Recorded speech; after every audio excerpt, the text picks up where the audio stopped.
Arestado sa Pandi, Bulacan ang isang 45 anyos na lalaking wanted sa kasong frustrated murder matapos ang 16 na taong pagtatago.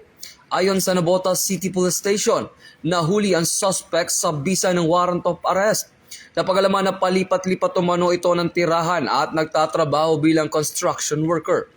Batay sa investigasyon, naganap ang krimen noong Pebrero taong 2010 sa isang KTV bar sa Navotas kung saan binaril ang biktima matapos ang gulo sa loob ng establishmento. Nasa kustodiya na ng pulisya ang suspect habang hinihintay ang commitment order ng korte, habang patuloy namang pinaghahanap pa ang isang akusado.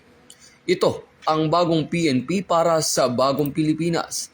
Serbisyong mabilis, tapat at nararamdaman. Mula dito sa National Headquarters ng Philippine National Police, ako ang inyong PNN correspondent, Patrolman Edwin Baris, alagad ng batas, tagataguyod ng Balitang Pulis.